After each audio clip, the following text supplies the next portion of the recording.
Hello friends, I am Chevee. Welcome to my shed and my welder. This is my welder. I told you guys that this is one of those skills that I've always wanted to learn and I've never taken the time to do it. And now that we have the Evolution saw, I was going to start doing that. Yeah, so here we are. I went and picked this up. This is actually my father's welder. He purchased this in like the 1800s. No, I'm kidding. In the 90s, I think Sam's Club sold the Century brand. This brand doesn't exist anymore, I don't think. They were bought out by Lincoln. So this was essentially like a Lincoln-style welder. And when this came, it came as a flux core welder, which meant you didn't need any gas. You use flux core, which produces its own gas, but it also produces a lot of slag, and you have to have a chipping hammer to take care of that. And it's really... flux core is not really made for doing fine welding. It's more like industrial, putting together thick steel type stuff. And so I've always known that I needed to get a gas bottle for this thing. And Dad, luckily, when he bought this thing, he found out that they made a gas kit for it, and so he bought it way back then and just never installed it. So I've gone ahead and installed it, and what it consists of is this hose. This hose runs to my gas bottle, and this little 2-wire connector, which runs to the solenoid valve on the gas bottle. So when you pull the trigger on the gun, it releases CO2. So I bought CO2 because I don't really feel like dealing with trimix and all that stuff. But if you know anything about welding, maybe tell me why I should have gone with something else. But CO2 seemed like the safe bet for a beginning welder. Also, it came with this little rack to put on. So I got the welder out, got this kit out, put it on here. Oh, the other thing, this thing that I've learned is because this was flux core, it was set up with the ground clamp was positive or something. I had to switch the polarity. I don't know why, but apparently if you're welding with gas versus flux core, you have to use a different polarity. So, in order to get this thing running, it has been a weekend-long adventure. Step one was going to Harbor Freight. I went to Harbor Freight on Saturday and picked up various welding supplies that I will need in order to stick two pieces of metal together. Now, what do we have? Hey, free flashlight. Go to Harbor Freight, get a free flashlight. I bought some magnets. These are little welding magnets that are great for holding pieces while you weld. Just some of those. I love these little fiber discs from Harbor Freight. You can buy these from 3M, but they're like twice the price and don't seem to last as long. So these are just little fiber discs that go on an air grinder. Really good for cleaning off scale and stuff like that. Some cut-off wheels, again, for an air grinder. I have a chop saw. You'll see that. Little wire brushes, always good for cleaning off. And I mean, this stuff is all really inexpensive. But the main two things I had to get, one was a welding helmet. I had a welding helmet, or I should say Dad had a welding helmet, but it was all broken and brittle. And I wanted one that had the auto-adjusting thing. So if I put this on right now, I can still see through it. And then as soon as it sparks, then this shade goes black, and then it becomes a welding helmet. Auto-darkening welding helmet, something I've always wanted. It was on sale this week, plus I had a coupon. It's Harbor Freight. Everything's cheap at Harbor Freight. And surprisingly enough, that thing gets really good reviews. So why not? The big thing, though, was gas. Here's the deal with gas. I'm welding CO2. Apparently CO2 doesn't burn as hot. I don't understand how it works because it's inert, right? People use trimix, which is like argon, xenon, or whatever, and apparently that changes the temperature of the weld. I don't know how that works since all these gases are inert. Couldn't tell you.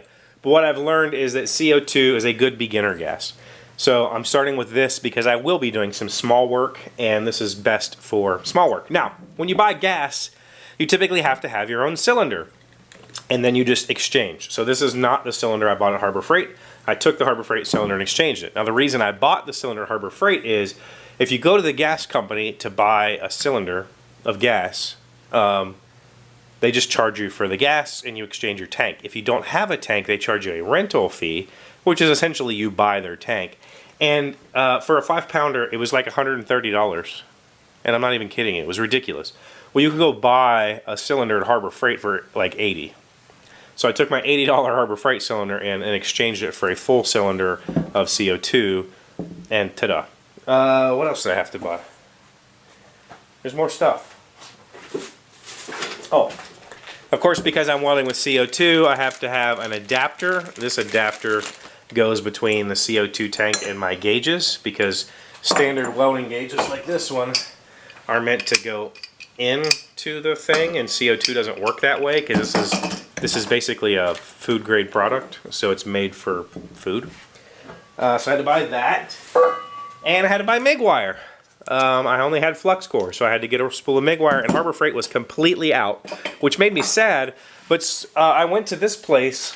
This was an air gas store, and this 2-pound roll of 2-pound roll of 030 solid wire was $8.20. That's cheaper than the 1-pound roll at Harbor Freight. No, the Harbor Freight 1-pound roll was $6 or $7, $6.99. This is a better deal. Cool. I got all that. It's time to hook the welder up and get welding. I gotta figure this thing out. I've never done it with gas. I barely could say that I've done it without gas because, you know, whatever. Oh, and I want to make a welding cart. So here's my tip. This video, if you haven't learned anything in this video, this is my tip. This is a plant stand. I get these at Ace Hardware. They sell this exact same thing at well, Harbor Freight has a version, but they call them furniture movers. They sell this exact same thing at Home Depot and Lowe's. If you go buy these casters, these are like 2.5-inch or 3-inch casters. These are about $8 or $9 a piece. If you buy this plant dolly, which is actually really nicely made, this is $21. So if you just want casters, buy this thing, take the casters off, and throw the dolly away. I plan on building a welding cart for my welder, and I just wanted some casters. For right now, I think I'm just going to set the welder on this thing and wheel it around, because that welder is heavy. Put that bottle up there and it's even worse. So that's what it is. Yeah, so I'm going to be learning welding. And with that, I'm going to assemble this thing and we're going to try and weld right now. Might as well.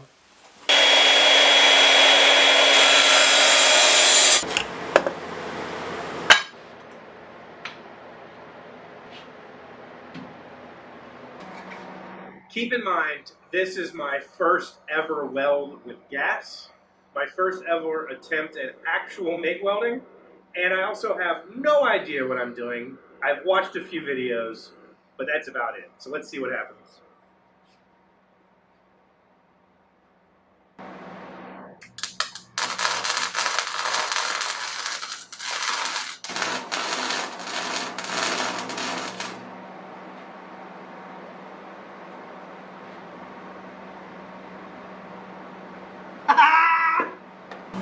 Check out that bead. Keep in mind, this is my first ever weld with gas. I think that looks like a weld. It doesn't look like a stacked row of dimes or anything special, but damn, that was easy. So much easier than flux core. Now, if you know anything about welding, I did feel like I was chasing a burn. Like you can see here how low that is. I felt like I was burning in a little farther than I needed to, and I wasn't backfilling enough. So I was doing this circular E thing, and it's quite possible I was just moving too fast because I was nervous. But if you know anything about welding, please let me know. It could be the settings on the welder aren't right, but this welder only has high and low and a wire feed speed, so that's it.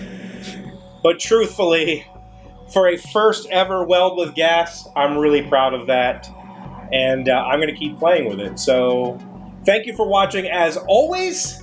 I can't wait to show you more with this thing. Thank you for being here, being my friends. I really do appreciate you. I'll see you tomorrow. And if you don't watch tomorrow, happy 4th of July early. See you then, guys. I was so excited about the welder earlier, I forgot to record a random fact, so here we go. Today's random fact comes from Wikipedia. Who created the sculpture, The Thinker? The Thinker, French Le Penseur, is a bronze sculpture by Auguste Rodin, usually placed on a stone pedestal. Is that a requirement? I don't know.